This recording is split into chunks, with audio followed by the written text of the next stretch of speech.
How the hell is Korea? Hot. Hot? Yeah. Well, it's like they're about I'd say about 2-3 weeks ahead of us over here as far as heat. You know, it's in like the 80s every day, sometimes 90. But polluted. Oh, well. China's fine dust, ultra fine dust. It's all smoggy over there, but other than that, it was nice. You said you saw through binoculars North Korea, right? You can see that. There's like a river that separates them, and you can look out, and there's like right at the border, and you can see. I saw people over there like working in some fields and stuff like that, and some farmers. And you could see them through binoculars. So you were right at the border. For one day, little like excursion I did one day. I went up there. Yeah, it's close. It's only about like less than an hour from Seoul. So it's pretty close. Yeah. We were right there. So. And there was a memorial. We've had so much rain that mosquitoes are the main problem. Already? Oh. Yeah. Yeah, we're getting them over here. It's not as much. It's not a lot, but we're starting to get them over here. I saw one in my room the other day. Yeah. So. Well, I have an outdoor bed on which I put a screen tent, and on the tent I see 20, 30 mosquitoes waiting to eat.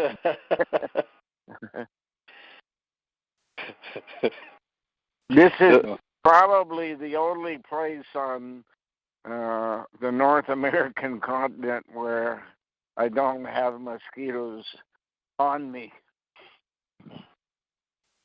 But I get to watch them and go, ha ha. You want like you think you could use like a cheesecloth or something?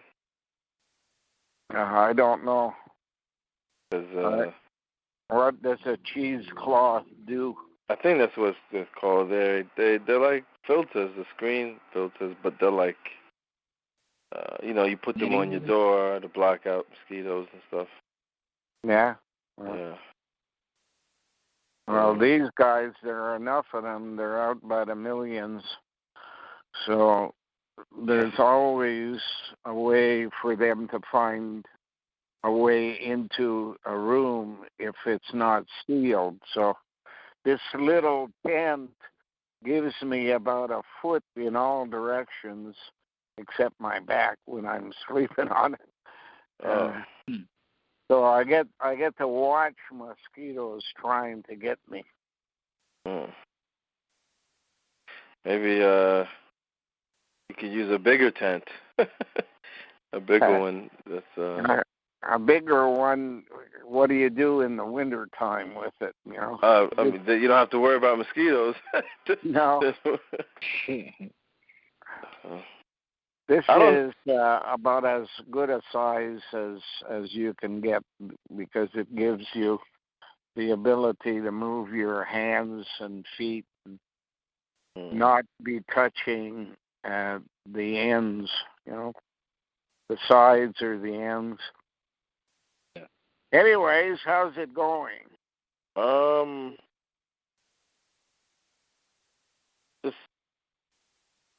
My mom just came back from Canada. She was visiting her family? Yeah, she went with her mom because her family came down. Her mom came down and she went. Yeah. We're back with her. Stayed a week. I guess, she needed a break, Yeah. So came back, I think it was Saturday. And everybody getting over the trauma? Yeah, everyone's pretty much fine. My mom's fine. She's not like like can't function or anything. She's not like that. Yeah. Good. Yeah. Well, you had enough lead up time, I guess, to prepare everybody for an eventual happening. Yeah. How did you deal with that trauma when you went to with Tom?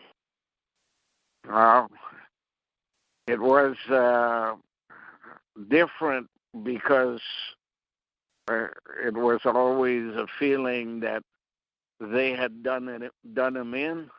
Mm-hmm. So it was more an investigative period of time rather than a worrying about anything. Yeah. Yeah. Certainly, we came to the conclusion that Tom's illness was basically the end product of electromagnetism, but his death was more precipitated by drugs over a 3-month period given to him by his doctor's secretary, who would get free samples from pharmaceutical companies, and Tom would be taking all that stuff. And then, of course, going to the hospital and being fine enough to sign his lottery ticket at 2 o'clock in the afternoon and being dead at 4:30, 5 o'clock. So looking at what was happening in the room, it was all suggestive that he was not going to go home, that they were going to make sure that was his last stop. When a doctor comes to you and says, Mr. Keeley, what do you think about DNR? And I looked at them and I said, do not resuscitate? What are you talking about? Well, that gave me a hint about what they had in mind. And, of course, when the so-called coroner went to the hospital and supposedly claimed him to be mortally ill by reading notes from the nurses, which he did not understand himself, and had to read to Jennifer on the telephone what the notes said. And of course, Jennifer said, well, if he was getting fed intravenously, was there any bottle in between the food and the body? And they said, the coroner said, yeah, there was. And that's when Jennifer said they killed him. So she would know a lot more than I do about the medical practitioners and how they go about doing things. It was basically a preordained activity. Get him into the hospital and get rid of him because he has divulged the fact that he's always been an agent for the police. Now, that's what I was going to ask you. Like, when these doctors, and I guess it's all of them working together. So, why is it some doctors are more successful than others? Is it like some doctors, they do what they're told and they kill Well, whoever. Yeah. Surgeons have the legal right to kill. And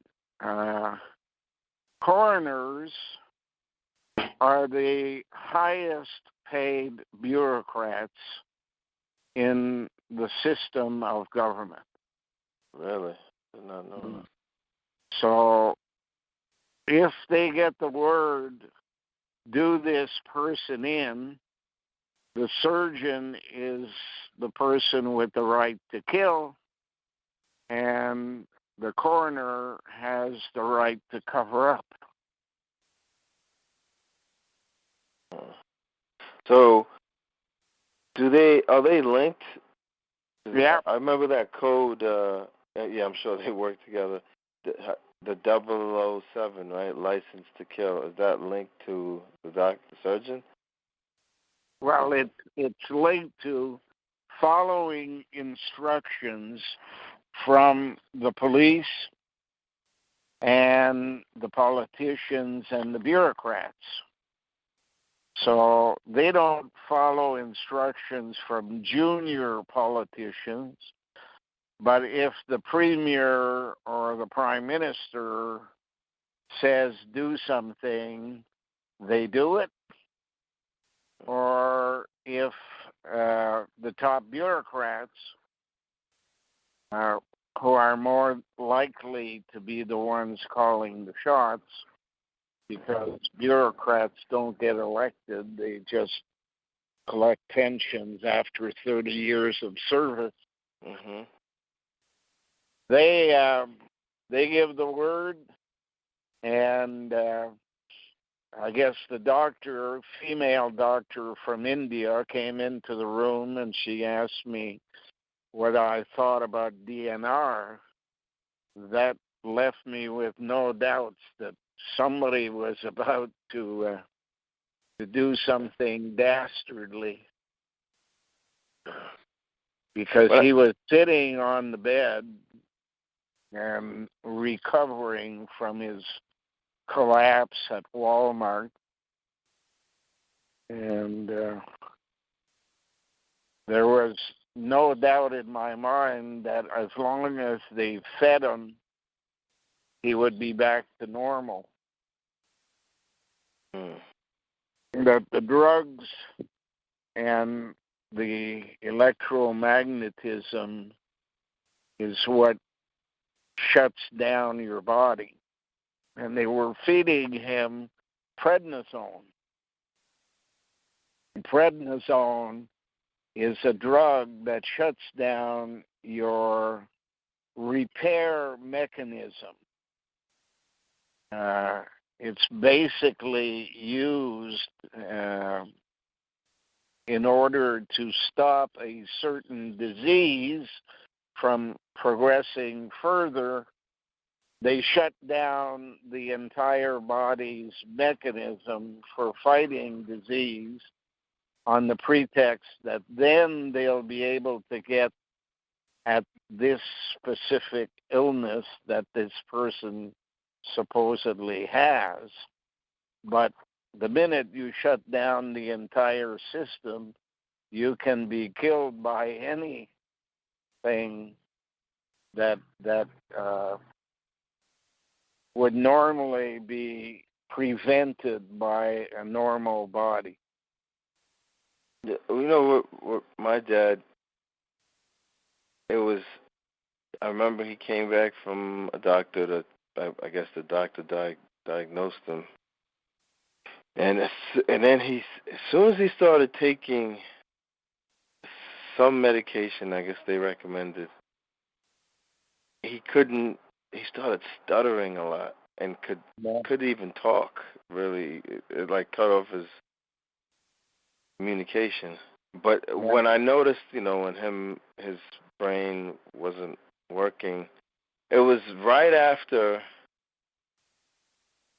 around that time I learned who you were, and I started communicating with you. Yeah. And it happened, and I don't know, I don't have so much direct, like hard proof, But I have a feeling like it was some type of message or some Well, way of you know attacking. what? A certain German former Secretary of State for the U.S. Used to call those people useless eaters. Mm. So a useless eater is a guy who collects a pension and is not a friend of the system, or he is a former friend of the system who knows too much. Now, your dad was a pharmacist, wasn't he? Yeah. So he would know a lot about drugs and what can do what to whomever they pleased, and he may have known of occasions where they did. Yeah, I'm pretty sure. You know. I wouldn't be surprised. I mean, they have those types of people. Like, you remember how Michael Jackson was killed? The guy, his name was Conrad something. Yeah. They have, I guess, these people they can call, and So I guess it's all types of professions and stuff like that. They can just give these people a call, and they just do it. They handle it. Yeah. Wow. And it usually ends up with a specialty location where they're used to doing it more than in other places. And I would suggest to you that a lot of people who would normally have gone to the hospital in Ottawa but needed to be done in would end up being taken to Kempville. There's much less possibility that somebody would blow the whistle in Kempville. And you also have, a lot more doctors these days who come from countries where the culture is different about the value of human beings. Yeah. Like, India being a prime place. Yeah, you're right about that. My dad told me, like,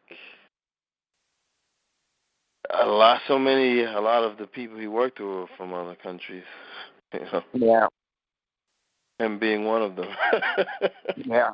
Well, they don't want to pay pension to a couple of billion people. Yeah. So they're given an opportunity to live out their life until they have no value to the culture. And then those people are done in. So when you take people trained in medicine in those countries and then come and apply their trade in North America, they look at government much differently than somebody born and raised in North America. And if they only get a little bit of a hint that somebody is no longer needed, they know what that means. Yeah.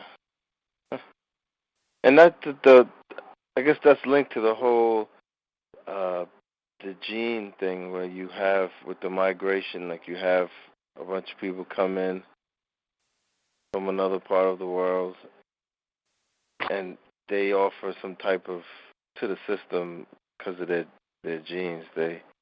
There's no doubt that parents pass on genetics, but there's also no doubt that many countries in the world operate a genetic engineering system. So if genes that are imposed upon a body in which they were not born, they have the capability of surviving the transfer and transmittal to their descendants over a 4-generation period. So that means great-grandparent to grandparent, grandparent to parent, and parent to offspring. And I mean, you don't have to be very smart to look at what's happening in sports these days. Everybody's looking in baseball, for example, to grab onto the sons of great baseball players so that they continue the line. Toronto is very good for doing that kind of stuff. But that's any event, I have no doubt that I was genetically engineered. But something went wrong in their expectations. I became stubborn, but not for their purposes. And I know that my parents were stubborn and were, I call them my parents. The place I was raised, they had no real reason to get married, except to front for genetically engineered children. Father was Irish, spoke only English. Mother was French, was totally bilingual, spoke to us in French, spoke to him, her husband, in English, and never had the feeling that they were speaking to each other as much as at each other. They were communicating about a task to be done rather than liking each other. I'm sure there's plenty of families out here like that, but we don't. That's not something I would see on the surface. I'm sure. No, it's basically seen when you're raised in that environment. Yeah. Glenn, what was that story or that happened to you with the vase? You were like in some hotel or motel or something, and you told that like years ago. I'm trying to remember what that might be. I think it gave hints to you about, like you're from a test tube or something like that. Well, everything in my growing up made no sense to me at a later date when I look back on it. And much of it had to do with being told that I had a special role to play, and that the special role had its origin in Rigaud, Quebec, Rigo, if you think of it as English rather than as the French word, it's go again, born again. Make it happen like you did the last time, type of thing. And when I was 5 or 6 years old, about 1948, 49 time frame, my mother brought me to Rigo because they had a grotto, a cave, dedicated to what they called the Blessed Virgin, Mary, Mother of God.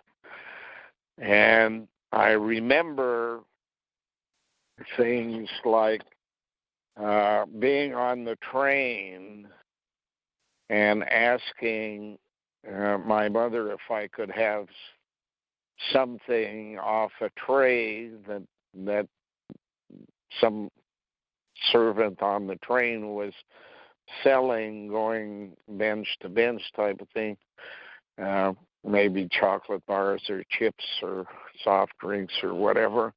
And I remember my mother saying that she didn't have the money, and she was sorry, but she couldn't afford to buy me anything. And then we got to Rigo and got off the train, and that's kind of halfway between Ottawa and Montreal. And I was walking with my mother, and there was thousands of people there attending some kind of religious ceremony, when I was taken by the hand and brought inside the building apart from my mother. And I was basically told inside the building something, as I had been told before by my mother, that I had a special role to play. And I remember being told that role was linked to a female breast. And I didn't even know at the time what a breast was. They had to kind of explain it to me. And it was a guy in a red tunic or gown or something like that who was telling me that. And to remember that is basically the message they were trying to get out. And eventually they took me out and took me over to my mother, handed me over to her. She had been at some ceremony and wasn't surprised that I had not been with her. And then on the way back home, she asked me on the train if I wanted something, chips or chocolate bars or whatever. And I said, but you don't have any money. And she said, I have money now. And whatever I wanted, she gave me. So I had no doubts in my mind that she had got money from somebody at that thing in Rigo that she didn't have on the way up. And that kind of activity through the 16 years that I lived at home was normal. First there was nothing, then there was something, and at 16, of course, I went off to Toronto to go to college from Ottawa, and one day there was no money to pay for anything. the next day I'd receive money more than I expected, and that continued until my mother basically was on the verge of dying or something many years later, and I was sent $50,000 from somebody, a woman called my mother, who basically I couldn't figure out where she would get $50,000, but that it wasn't just me; it was me and my sisters each got some amount of money. The way it was presented to me, however, was not, "This is for you." My sisters were trying to get the money, I guess, and they said, "This is from Mom. She wants you to invest it for her until she gets out of whatever hospital." Or so all my life, I felt that somebody was paying to have me do certain things,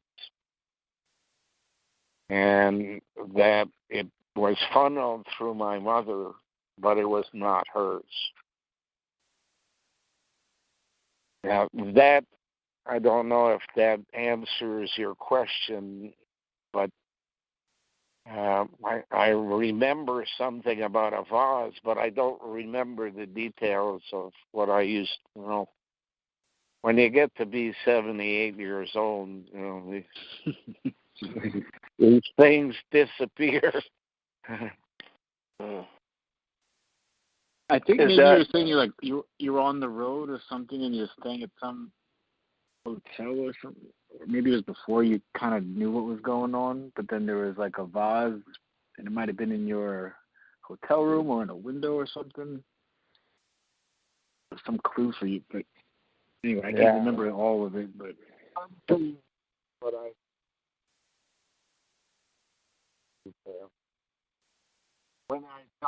did I tell you that? About 10 years ago?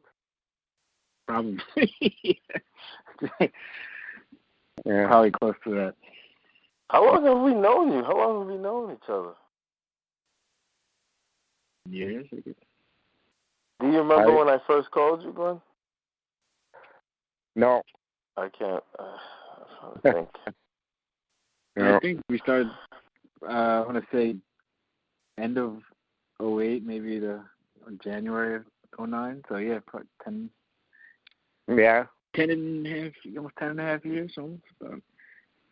Yeah. Wow.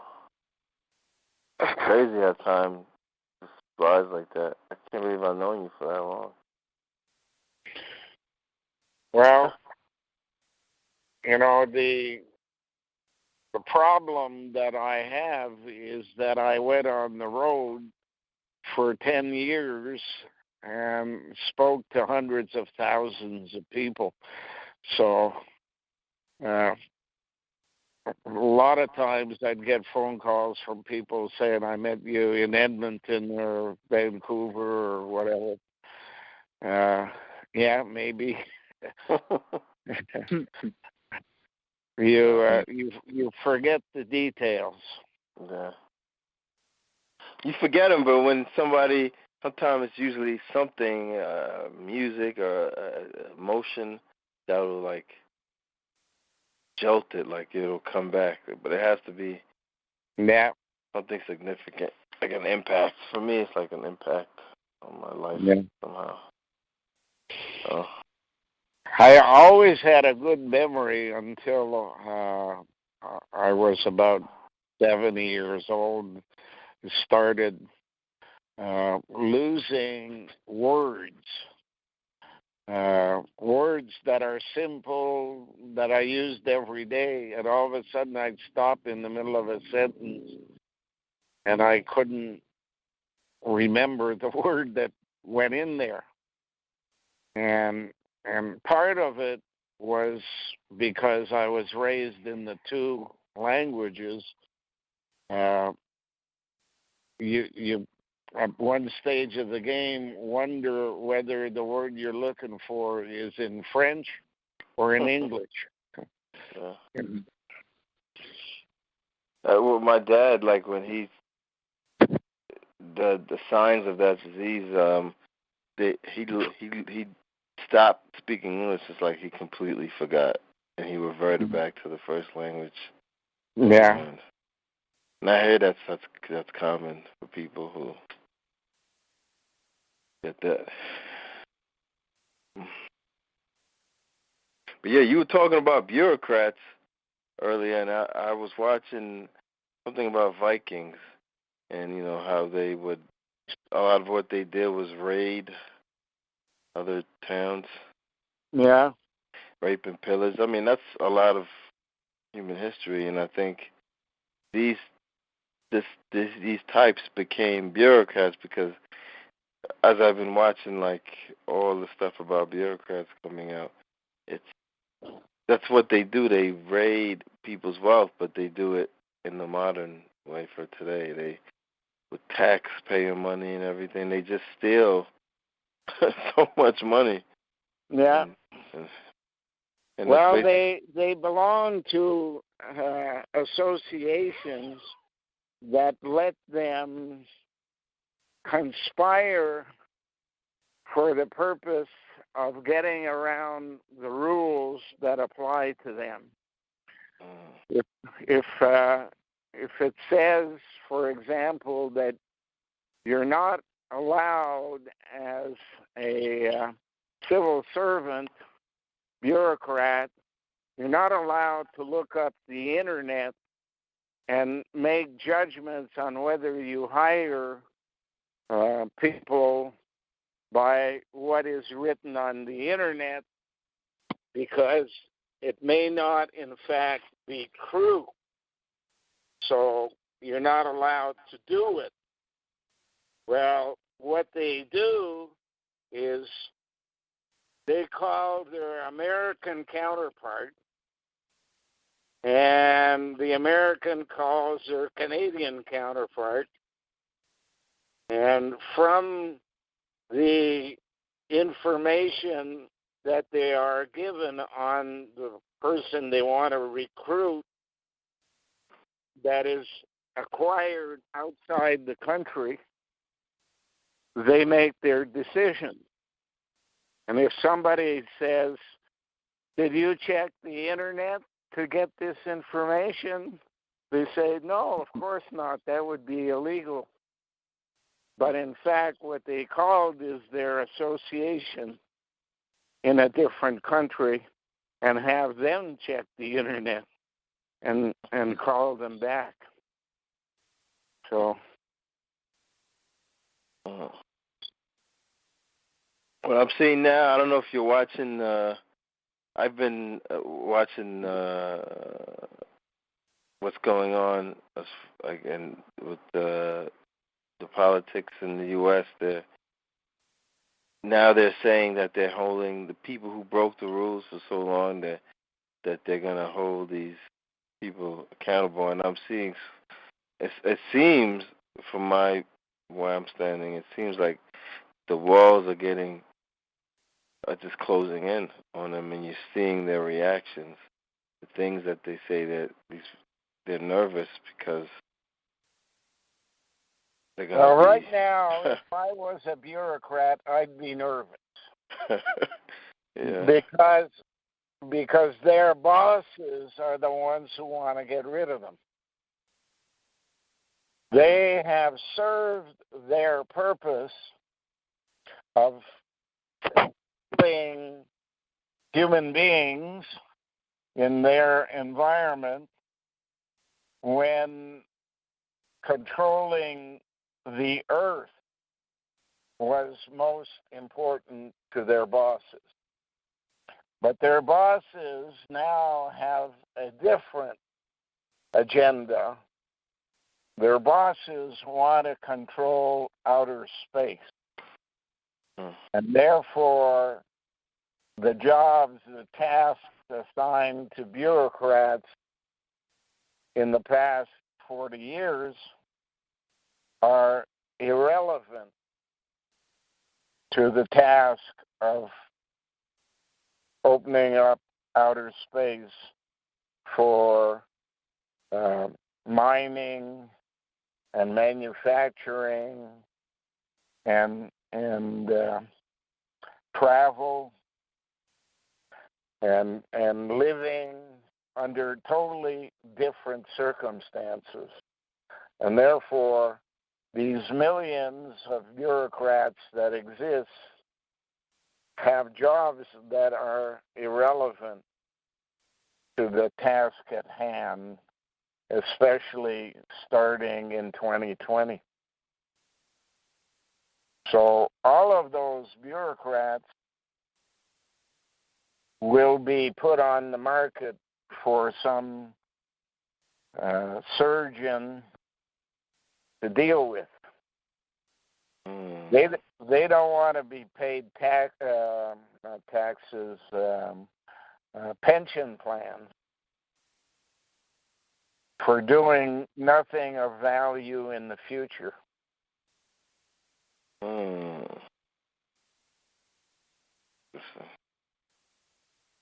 So what you're looking at, you're going to see a lot of change about who's guilty of doing what, because what they were applauded for doing in the past, they are going to be exposed of doing in the future. Yeah. And instead of a reward, it'll be a trip to Kempville General Hospital. Yeah. Yeah.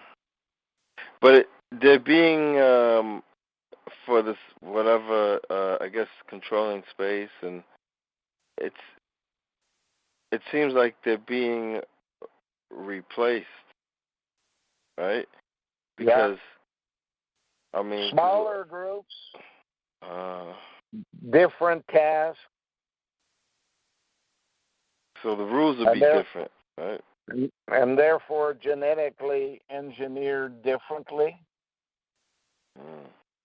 And how you take over a country in order to begin a totally new approach to things is you create a war in a country and you move the properly re-engineered children with their parents into refugee camps, and then you transfer them as a group to the countries you want to change, and they come in as children, and 15, 20 years later, they are doing the job that was planned for them 20 years before. The parents die off, the children have a new task, and that's why Syria is the center of activity for genetic engineering, and most of the immigrants into Canada have been Syrians over the last 4 or 5 years. Are they going into the? It's not just Canada they're immigrating to. Are they immigrating to those Nordic countries up there? Yeah, every country has to have new border guards, different approach to things. That's what we're seeing now. New policemen. And so everything that's about control has to be changed. Yeah, but what's sad is that I'm seeing it's being presented as, the people are going to be free or whatever, and just think how many kids are standing at the U.S.-Mexico border. And everybody says, but they're only children, without understanding that they are children who've been programmed in a South American country for a different task than their parents have. And once their parents get them into the country and accepted as citizens there, they are then in line for the new jobs. And the parents are sent back in many cases. Mm-hmm. And the children stay behind with a different approach to life. Yeah. Yeah, I remember when I was in Canada, when Stephen Harper was in office, you pointed out that his job was to be as far to the right and nasty as possible, so there would be a push to the left. And you referenced like that happened in Europe, that people were so tired of Nazis that they went completely left. But it seems like now, I think I understand now why so many, like a lot of, especially with the media, you're seeing a lot of them seem to be had this huge slant to the left. But now around the world, people, like as far as elections and government, the government seems to be, they call it right-wing populism. They're more to they're like in power now. And they call them nationalists or whatever. It's moving to the right. It's like a ping pong.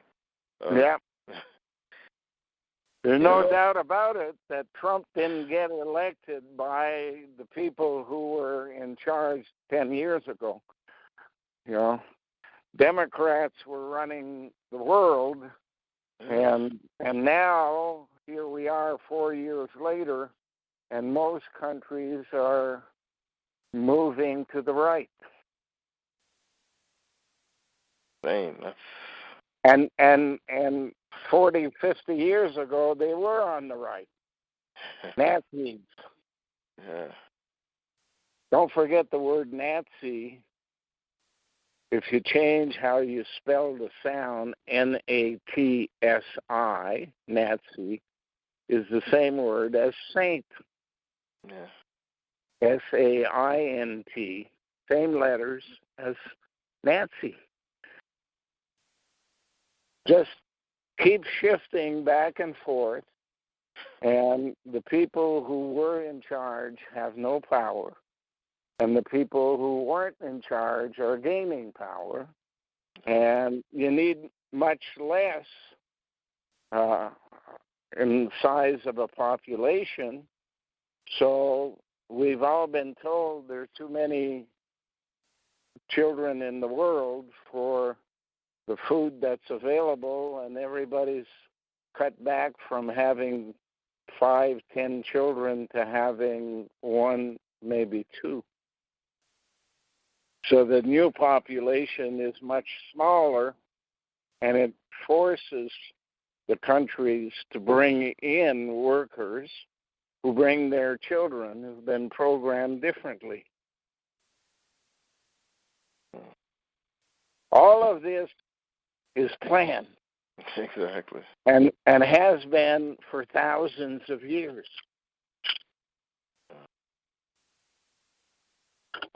Yeah. Huh. Well, gentlemen, it is time to feed the cats. They have come to rescue themselves. They're in power right now. They're in power. That's why if you look at the word meow, it is the first 4 letters of me owner. Oh, so yeah. Me owner. Yeah. They own the house here.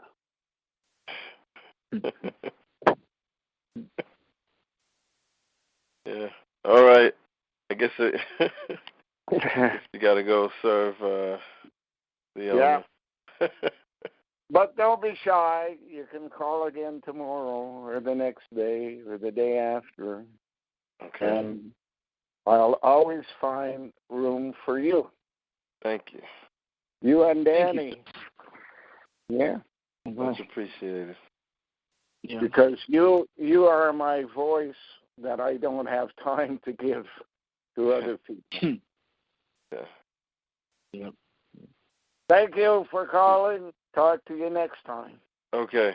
All right. Bye for now. Bye, Danny, too. Bye.